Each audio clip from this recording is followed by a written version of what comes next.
welcome to NAPOD, where we provide NA speaker meetings and workshops in a podcast. We are an ad-free podcast, and if you enjoy listening, please help us to be self-supporting by visiting napod.xyz, look for the donate link, and drop $1 or $2 in the virtual basket. If you're also in AA or have friends that are, please tell them about our other podcast, Sobercast. Sobercast features AA speakers and workshops in the same format as NAPOD. We upload a new speaker every day, and it's easy to subscribe by searching for Sobercast, that's 2 words, on any podcast player app, or go to Sobercast.com. Enjoy the podcast, and thanks for listening.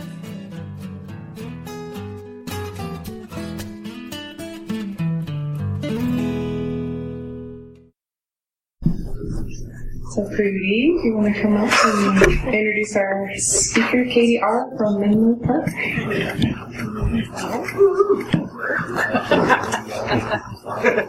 I'm not that tall. Tall for a girl. Can everybody hear in the back? Yeah. Good. I'm Prudy. I'm an addict. I'm really happy tonight to introduce Katy. I still remember when Katy and Jeff moved to Ellen. I remember the first time I ever saw Katy. She walked into a noon meeting, and she had these 2 cute little blonde boys, little guys. Now they're like grown-ups, but so they moved from California, and they were with us for quite a while, and we told them that they got to be considered Montanans because they stayed for the winter.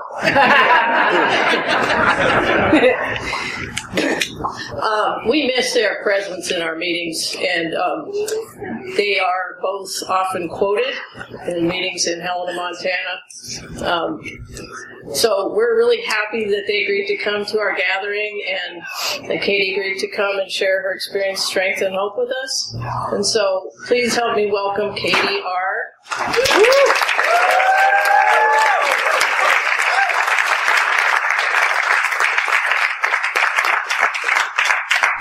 Thank you.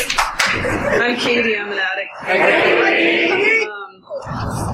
And I really hope that I don't disappoint you, because it's really, this never happens. Like, I don't get asked to fly somewhere and have my ticket paid for and all that to speak.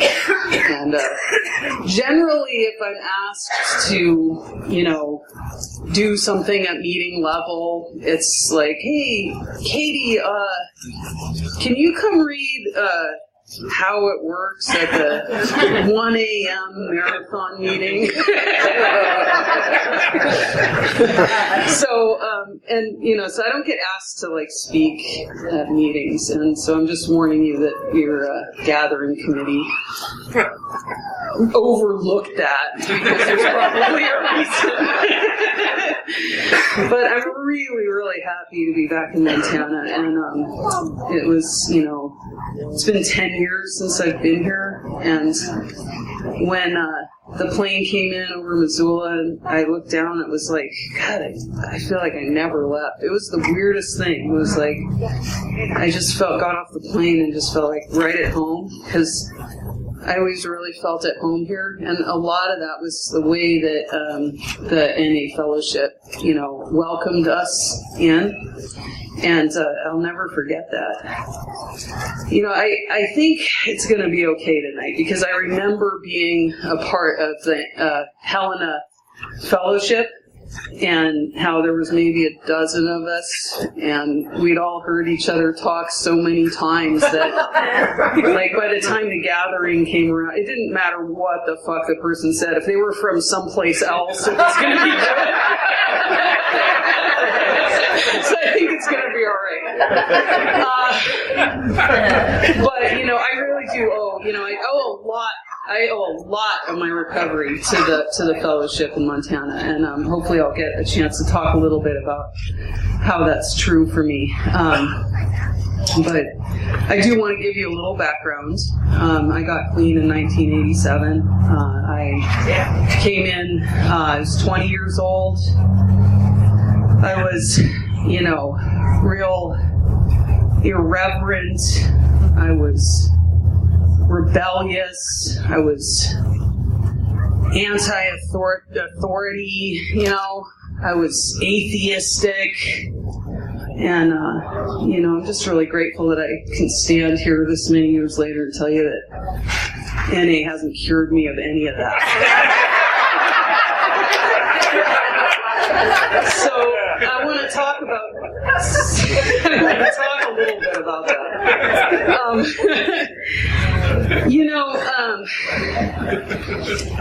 I grew up in the Bay Area and started using as a young teenager, as most of us do. And I was trying to change the way I felt. I didn't like the way I didn't like living in my own skin, and I sought out everything that I could to change the way I felt. And I went from like my first joint to shooting heroin like in a couple years or something, So I know I have this disease. And I'm so fortunate that I got clean young. And I want to say that especially for the young people in this room, because when I got here, when I landed in a meeting, I did not want to be here. I wanted to stop hurting, but I did not want to stop using. And I looked around and I really thought, I'm way too young for this. And I still have at least, 5 more years out there, and I could still come back and be kind of young and all that. And it was a lot of the people, the older people around here, who hung on to me and made sure that I didn't do that, and gave me those little tips that we all hear. Like, I think we pretty much learn everything we need to know about staying clean in those first few weeks, because they told me, just stay clean for the next couple hours, just for today. Keep coming back. Don't use between meetings. Call people. Get rides to meetings. Reach out. All that stuff is the stuff that kept me clean, and it still is true today as it was then. It hasn't gotten any more complicated. I don't think it ever really does. Give back. That's a big one. But, I had some issues, as I said, like I came here and for one thing, I was really turned off by the chanting and the little sayings and the praying and all that stuff. But I heard one thing at my very first meeting, which was keep an open mind and give yourself a break. And that was probably the most important thing I heard at that meeting, because it allowed me to remember that I didn't have to agree or like it or relate to it or anything like that. All I had to do was just keep an open mind and give myself a break. And so I did that, and I listened, and I learned from people who looked at the world differently than I did, and I looked for the similarities, and I tried to hang on to those, and I noticed the differences, and I was really judgmental about the differences, but the other stuff overrode that, like they say, kind of long enough for the miracle to happen, right? And I started working the steps. I had good mentorship in this program. I got clean actually in a part of the Bay Area that's kind of known for having the really hardcore old timers, and I'm really lucky because they made clear, you don't take anything no matter what. You work the steps, and I connected into that. I found a home group, which is a step study, and going to that step study regularly really inspired me to want to kind of do what they were doing. And so, and that was key for me, because I wanted to get what it was that, what you guys had, right? We all hear that in meetings and we talk about it, but there is something about looking around and not, it's just something about people, like I saw people who seemed to be comfortable in their own skin and had kind of a, light in their eyes and were laughing and they had real connections with each other. And that was something that I didn't have. And so it was, incredibly appealing to me. But there was this thing where I really felt like, okay, if I give myself over to this thing, who am I going to become? Am I going to just kind of like just be this person I don't recognize? And that really did scare me. And it turns out it really isn't like that. It's like I just get to live in, me who I am in a better way, right? And I don't have to I don't have to hurt everyone around me. I don't have to do all that stuff that was so dehumanizing and that I had to do out there, and it was really bad. There was a lot of healing that had to happen when I got here, because I had just really sacrificed my dignity and self-respect out there, and I owe it to this fellowship that I was able to build that back up,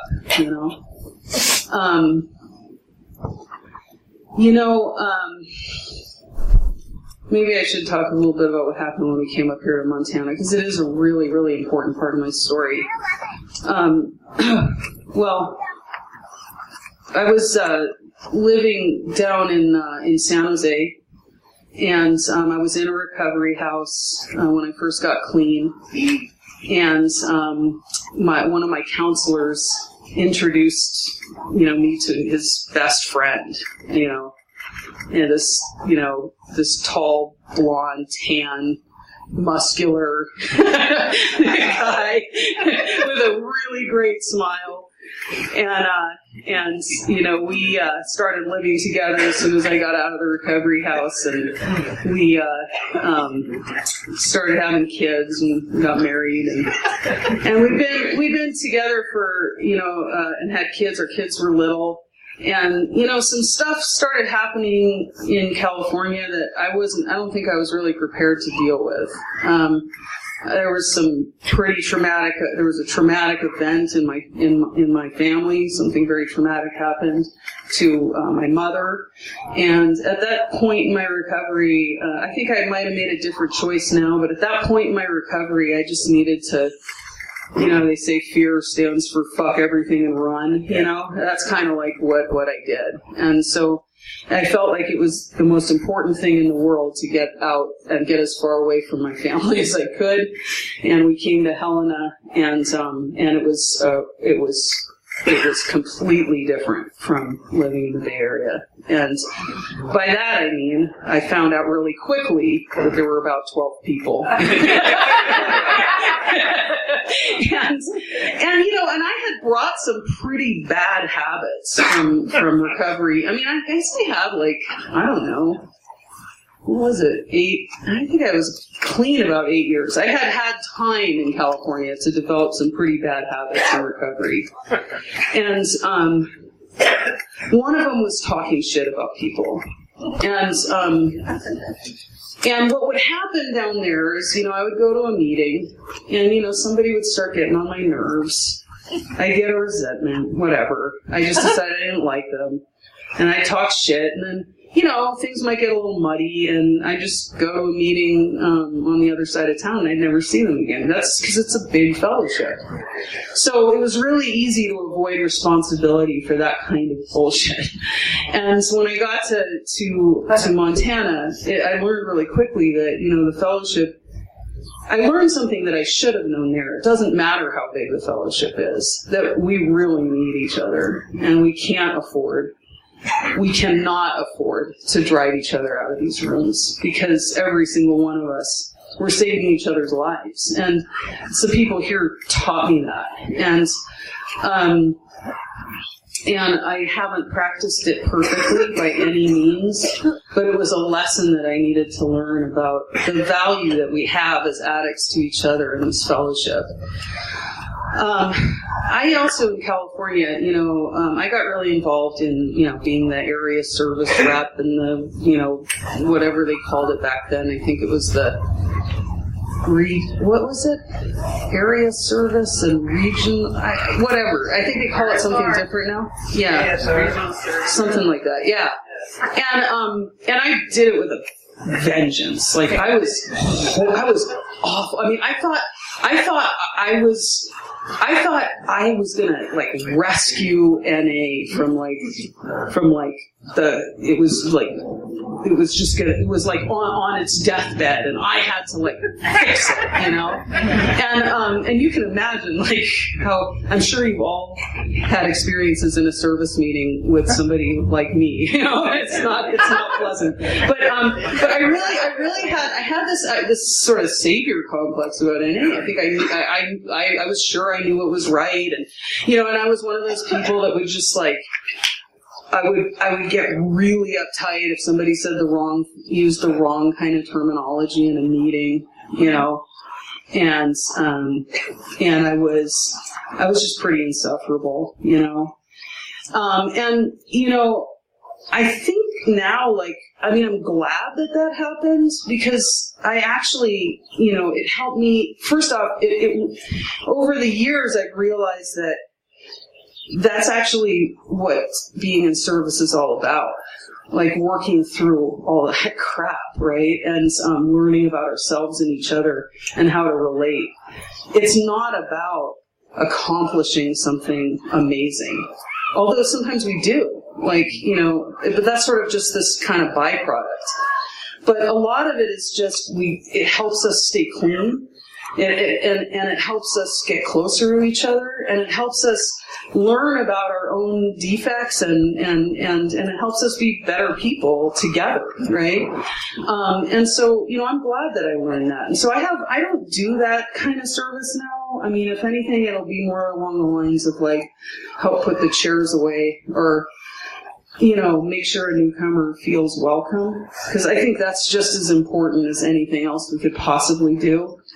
And I leave space for people coming behind me to kind of go through that stuff in those service committee meetings and that kind of thing. I don't feel like I need to hang on to any of that, because I think it's a great place to fuck up and still be welcomed back and embraced and allowed to make mistakes. And, when I got to Montana, I was kind of done with that. And I was also kind of done with the language and terminology thing. And I don't know if it's so bad nowadays, but there was a period where there were some of us who had a few years that were really kind of mean, and like somebody would come in from a recovery house, and it would be like that was the only thing they ever knew, and they're just, maybe like a few months clean, or maybe just a few weeks clean, and they'd say, hey, I'm so-and-so, and I'm an addict and an alcoholic, and I'm clean and sober, and they'd say in the big book, and they'd call the meeting an AA meeting, they didn't know the difference, and then we'd have to all share, well, you're not supposed to talk like that, because blah, blah, blah, and it's funny, it's like, actually, it was Jeff that actually said this to me. I think he got over that quicker than I did, and I hate to admit that he got something right before I did ever, but he did get this one right. He was talking, we were just taking a drive one day, and he was like, I think the only thing that really matters is that they're in a meeting and they're not taking anything, and they're asking for help. And I was like, holy shit. That makes so much fucking sense. Like, I don't know. It was really a trip, so like, I'm not into any of that stuff anymore. And I use like, I pitch perfect NA language, like never stray, right? But I don't think anybody else has to. I only do that because the language around here makes sense to me. It resonates with my experience as an addict, and it resonates with my experience of recovery. But that's the only reason. I think there's a couple of things that I also learned here from Rick and Prudy, actually. I remember, wait, my mind just went blank. I was just about to say something really great about you guys.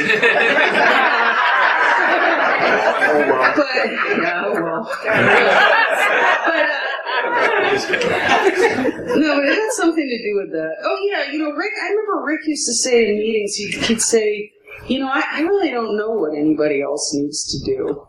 And it was like I really like that because I really don't. I know what I need to do, and I know, and I know what that means. Like I need to not take anything, no matter what, and I have to do whatever it is I need to do to make sure that happens. But as far as other people go, I don't know what other people need to do in this journey, So it's gotten a lot easier for me to actually practice some of these principles, like practice that kind of humility that we talk about. I sometimes think that recovery is really just like one long process of becoming humbled. It really, for me, it is anyway. I have to say that all the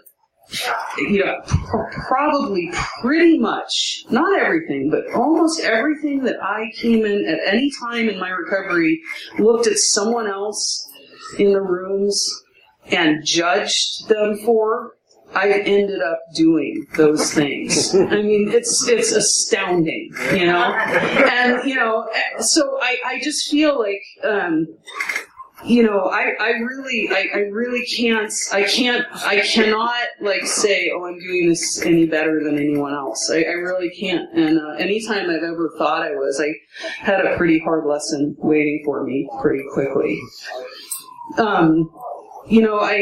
I do, like I said, I really think for me, like the key to this is that principle of humility. And it's not something, when I got here, I didn't understand what that word meant. And I, even when I had it explained to me, I couldn't figure out, well, how do you do that? Like, how do you become humble?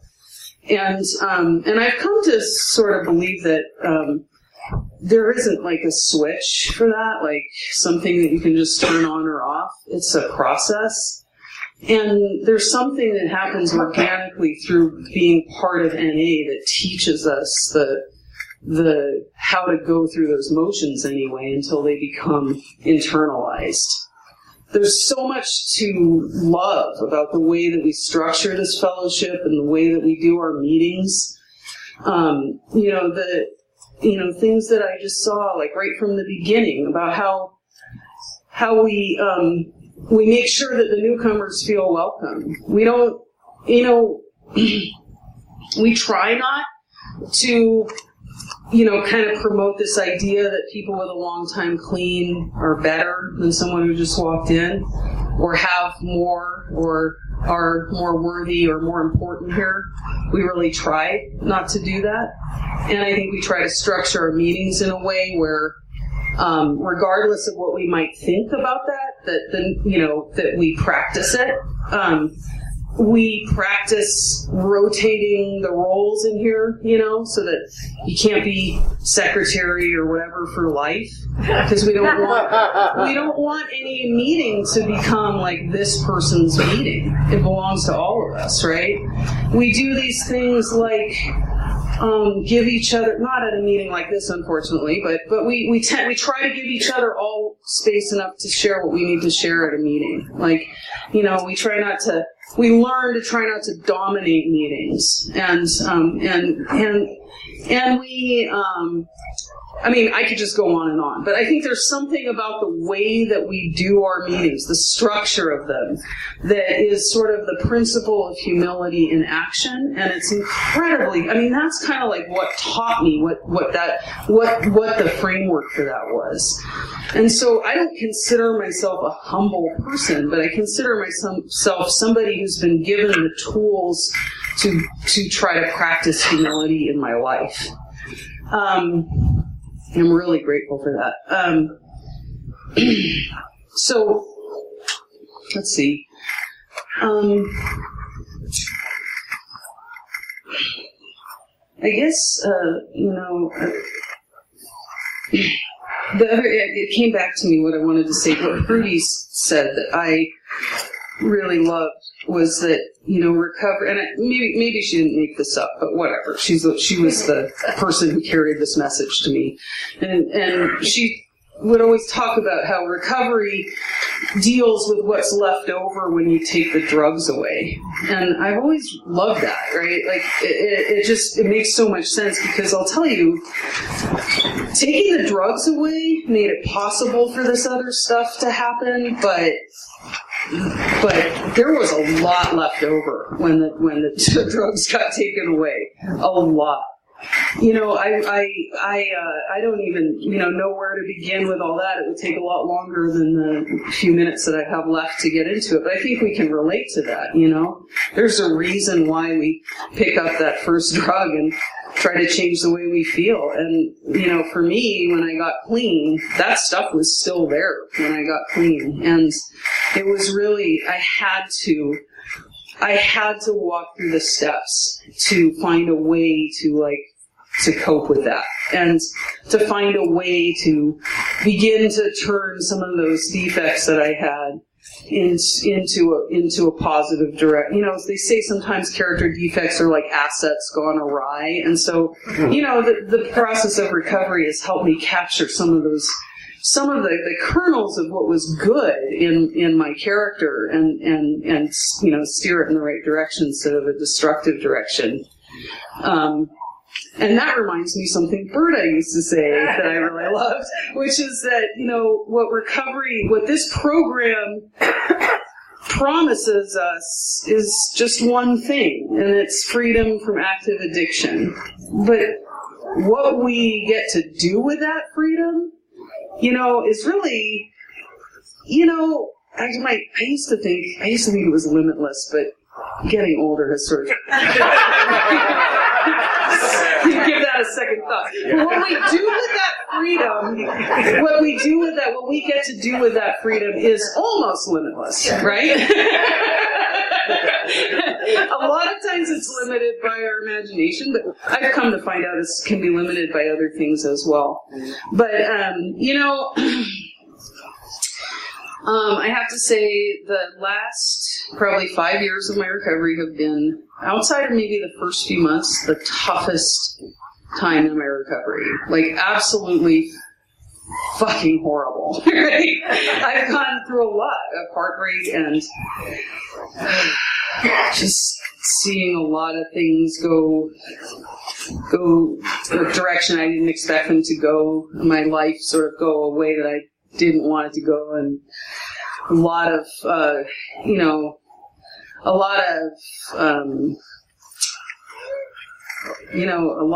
basically just kind of a lot of dreams that just kind of got broken, But I'm still here, and I never once in all that time, I have to say, did using sound like a good idea to me. And so that's really amazing.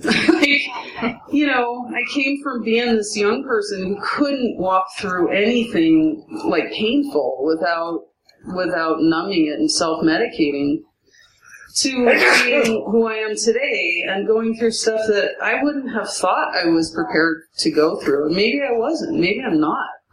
But I don't want to medicate it. I want to experience it. I want to walk through it. And I know I can. And I know I'm not alone. So that to me is worth it. I mean, that's worth every bit of everything I've gone through here. So in the last couple of minutes, I want to get back to the thing about being an atheist, just because, not to challenge anybody, but just in case there's somebody out there who's might be an atheist and is wondering whether it's possible to stay clean and be an atheist. And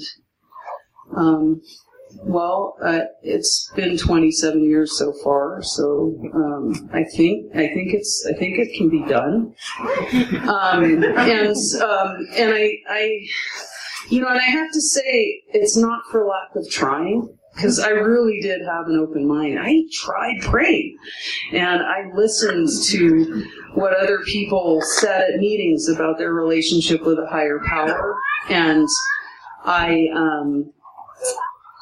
I didn't, I tried to be completely open to it. I tried what other people tried and all that stuff, and it was good. It didn't hurt me. Nothing bad about it. But at the end of the day, when I really just did my own sort of gut check on who I was and what made sense to me, it's just who I am, I think that there might be some question there's a lot of talk about a higher power in our steps and traditions. How do you deal with that, And I guess for me, what it comes down to is that I see, what a lot of people call spiritual principles. I believe in those principles. I might think of them more as ethical principles than spiritual principles. But I still believe in those principles, and I believe that in practicing those principles is it's more powerful than my disease. So that's what makes sense to me, I don't know. I mean, I think it's important that we're a small minority in NA, but I do think it's important because when I got to NA, it was like, no way, you can't be an atheist, and I struggled with that because it was like, but hey, I thought you guys said that, the right to some understanding of this is total and without any catches. I thought that's what the literature said. I thought it was, as you understand it. I thought that was, but it was like, no, well, okay, but go ahead, why don't you just make your higher power a doorknob, but you'll come around one of these days. And I always felt like, come on, you guys, really? So I guess for me, I think as somebody who's been clean for a while this way, I just feel like it might be something that just should be said once in a while. I don't know. I'm not used to speaker meetings. I kind of like it when we just talk for a little while and then everybody gets a chance. I like that kind of meeting better. I think it's more interesting and dynamic generally, and I think it builds our fellowship a little better than this kind of thing. And I'm a little self-conscious because, Jeff mentioned something he heard somebody kind of talking some shit about one of these big circuit speakers, and they said, yeah, she'll fly halfway around the world to speak at a meeting, but she won't go across the street to listen, And that's kind of mean, but that kind of resonates for me being in this position. It's not kind of like how I sort of like experiencing the fellowship, but I will just kind of just close on one thing. I mean, I love our first tradition. Our first tradition says that our common welfare should come first, and that personal recovery depends on NA unity. And to me, that just captures just about everything beautiful about this fellowship, And like I said earlier, I'm real anti-authoritarian, and there might have been all sorts of stuff going on in here that I was weirded out by, the chants and the God and the this and the that. But what resonated with me, probably more than anything else, or no, just as much as anything else, I should say, was the way that we do this thing. Nobody's in charge. There's no bosses. There's no there's no like leaders, there's no dictator, there's no, I think that's really awesome. And there's a lot of people in the world who think you can't run anything like this. Like this kind of model doesn't work in the real world. And I'm pretty anonymous outside of these rooms. But when I hear people talk like that, once in a while I'll say, yeah, there is a place where we just do it ourselves and nobody's in charge and we figure it out. We do such a fucking good job of it. You know what I mean? It's like amazing to me. So it's like, I don't know, if there's one thing that like I just want to leave you with is just, let's just reflect on how amazing it is that we do this together. You know what I mean? It's like, and it's us, like of all people. You know what I mean? Like it's really, really amazing. It's like we're all just a bunch of like, ex-cons and whores and thieves and cheaters and liars. I mean, my people, right? But it's great, but maybe that is what it takes. Maybe we are the kind of people that are able to do this, and I gotta say, sometimes I do hear about, this kind of concern, about like, we're a little too rough around the edges, too many tattoos, missing teeth, and scars, and all that stuff, and the counselors, professionals, the counselors and the doctors and the psychiatrists and stuff, they don't like that, and they're not going to want to send their clients over to us if we keep being ourselves. And I've got to say, man, I try not to take too hard a stand on, like I said, I've learned a lot about, not thinking I have it all right. I don't take too many stands on things that go on in NA much anymore. But that one I feel really strongly about. I mean, that's why I'm here, is because of the rough edges. That's what kept me. That's why I knew that I belonged here. That's why I knew you guys were my family. I don't know what the hell I would do if everybody got a haircut and put on hard shoes and a suit and cleaned up and started doing all that shit. God damn, I think I was in the other fellowship.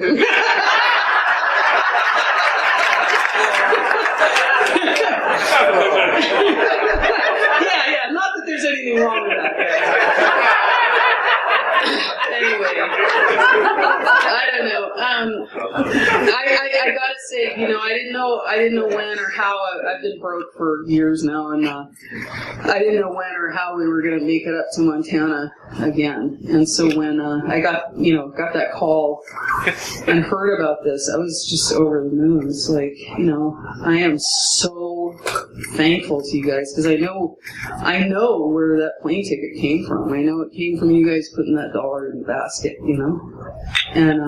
and so I'm really thankful for that. And just beautiful, beautiful, beautiful room of people. Thank you.